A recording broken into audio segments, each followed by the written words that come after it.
ఆధాన్ ప్రేక్షకులందరికీ శ్రీ క్రోధినామ సంవత్సర శుభాకాంక్షలు.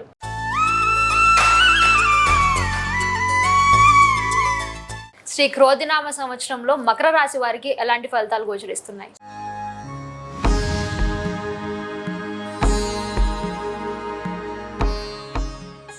మకర రాశి ప్రేక్షకులకు శ్రీ క్రోధినామ సంవత్సర ఉగాది శుభాకాంక్షల శుభాశీస్సులతో మీ మకర రాశి వారికి ఈ సంవత్సరం 52% అనుకూలంగా ఉంది. తదనుగుణంగా ద్వితీయ స్థానంలో శని, తృతీయ స్థానంలో రాహువు, చతుర్థ పంచమ స్థానాల్లో గురు గ్రహ సంచారం, అష్టమ స్థానంలో కేతువు, సూర్య చంద్రగ్రహణాలు, గురు శుక్ర మౌఢ్యాలు ప్రధాన ఫలితాలు నిర్దేశిస్తూ ఆదాయం 14, వ్యయం 14, రాజ్యపూజ్యం 3, అవమానం 1గా గోచరిస్తున్నాయి. ఇక ప్రధానం చూసినట్లయితే ఈ సంవత్సరం ఆరంభం నుంచి శుభదాయకంగానే ఉంది. అనుకున్న పనులు ఆలస్యం అవుతాయి. వృత్తి వ్యాపారాల్లో లాభాలు వచ్చే అవకాశం ఉంది. ప్రధాన గల హోదా గల వ్యక్తులతో స్నేహ సంబంధాలు లాభసాటిగా ఉంటాయి. చిరకాల ప్రత్యర్థులపై మీరు సంధించే లేఖాస్త్రం బ్రహ్మాస్త్రంగా మారుతుంది.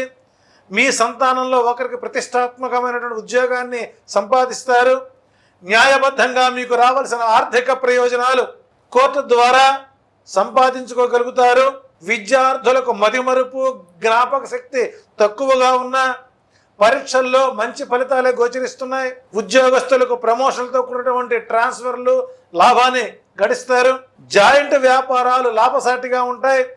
విశ్రాంతి అన్న పదానికి అర్థం మర్చిపోండి, తద్వారా మీకు మంచి ఫలితాలు వస్తాయి. చర్మ సంబంధమైన, మూత్రనాళ సంబంధమైన ఇబ్బందులు వలన ఆర్థిక ధన వ్యయం తప్పదు. ఈ రాశి వారికి 1, 2, 3, 4 అదృష్ట సంఖ్యలు. బుధ, గురు, శనివారాలు అనుకూలంగా ఉంటాయి. ఈ రాశి వారు తరచుగా శ్రీవారి దర్శనం చేసుకోవడం మంచిది. సో మకర రాశి వారికి సంవత్సరం శుభకరంగా ఉంది కాబట్టి స్వామివారి దర్శనంతో సత్ఫలితాలు పొందండి. మరొకసారి మకర రాశి వారికి క్రోధినామ సంవత్సర ఉగాది శుభాకాంక్షలు శుభాశిస్సులు. ధన్యవాదాలు గురువుగారు. ధర్మం, మర్మం, శాస్త్రం, స్తోత్రం ఇలాంటి మరెన్నో విషయాల గురించి తెలుసుకోవడానికి సబ్స్క్రైబ్ చేసుకోండి ఆధాన్ ఆధ్యాత్మిక.